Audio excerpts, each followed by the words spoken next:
Assalamualaikum warahmatullahi wabarakatuh. Perkenalkan, nama saya Fahrudin Amri Rahmatullah dengan NIM akhir 3055. Perkenalkan, nama saya Leonardo Surusdanar dengan NIM 3051. Di Di sini sini Kak, kita akan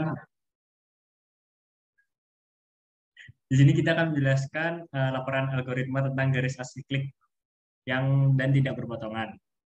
Nah, yang pertama, garis asiklik diurutkan dengan perbandingan nilai Y.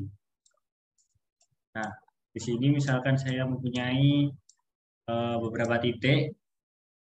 Nah, di sini titik ini dihubungkan dengan garis, tapi garisnya itu tidak boleh berpotongan seperti ini. Misal seperti, nah itu tidak diperbolehkan, sehingga di sini kita menggunakan perbandingan perbandingan sumbu Y untuk menghubungkan garis titik-titik tersebut agar titik-titik tersebut agar garis pada titik-titik tersebut tidak saling berpotongan. Nah, agar bisa terhubung, Y yang paling awal itu nilainya harus lebih besar eh, dibanding Y selanjutnya. Maksudnya titik selanjutnya. Nah, setelah itu, setelah dibandingkan, program akan mengeksekusinya sehingga titik tersebut saling terhubung tetapi tidak bertabrakan atau berpotongan. Selanjutnya, mengurutkan titik dari sumbu X-nya. Nah, di sini misalkan saya mempunyai titik.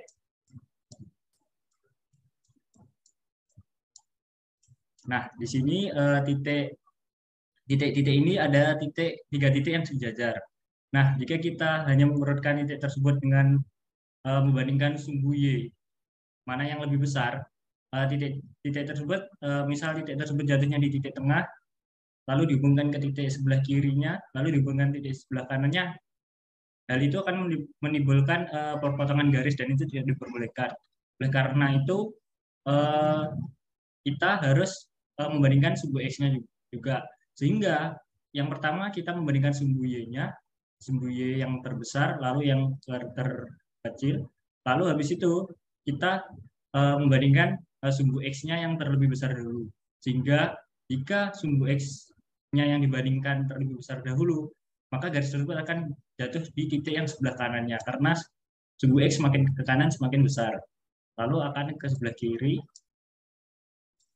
ke kiri lagi. Setelah dari kiri kita membandingkannya lagi dengan perbandingan sumbu Y tadi sehingga garis tersebut jatuh ke bawah. Lalu selanjutnya dan selanjutnya. Kita langsung ke laporan mungkin. baik, di sini saya akan menjelaskan tentang codingan dari tugas ini.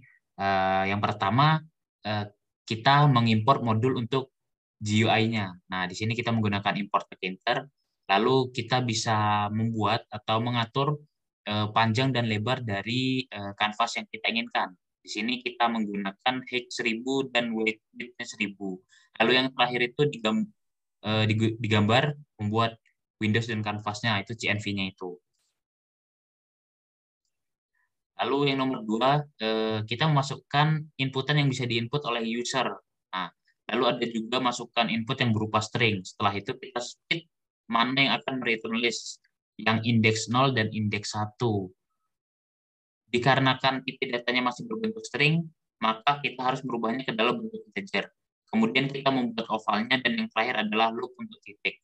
Nah, loop ini itu yang time underscore titiknya itu. Nah, itu adalah loop dari titiknya tersebut. Selanjutnya, lalu nomor tiga, karena masih belum diurutkan, maka kita itu harus mengurutkan atau mensorting terlebih dahulu dengan codingan time titik sort ini. Dan fungsinya mereturn tuple. Di sini kita mengurutkan yang pertama itu X, setelah itu Y. Kenapa diurutkan begitu? Agar tidak ada garis yang nantinya akan bertabrakan setelah jadi. Nah, lalu di atas juga ada reverse, yang mana itu digunakan untuk mengurutkan dari yang terbesar ke yang terkecil. Nah, yang terakhir adalah kita menghubungkan titiknya dengan POP titik sebelumnya sampai loopnya selesai. Nah, jadi misal ada titik A, B, C, dan D, nanti titik A itu setelah dihubungkan dengan titik D, maka titik A tersebut nanti akan hilang. Begitu juga dengan titik B setelah dihubungkan ke titik C, maka titik B tersebut akan menghilang, dan begitu seterusnya. Kita langsung ke codingannya.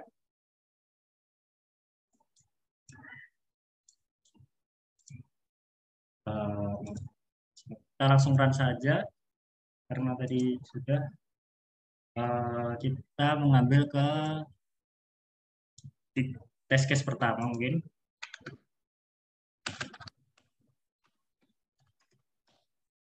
Nah, di sini sesuai test case yang pertama, di sini ada titik 1, titik 2, titik 3. Nah, di sini kenapa tidak urut?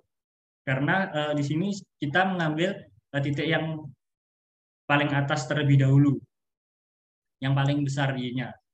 Lalu turun ke 7, dari 8 ke 7, ke 3, ke 5, baru begitu selanjutnya. Kita ke test case yang kedua. Coba ke test case yang kedua.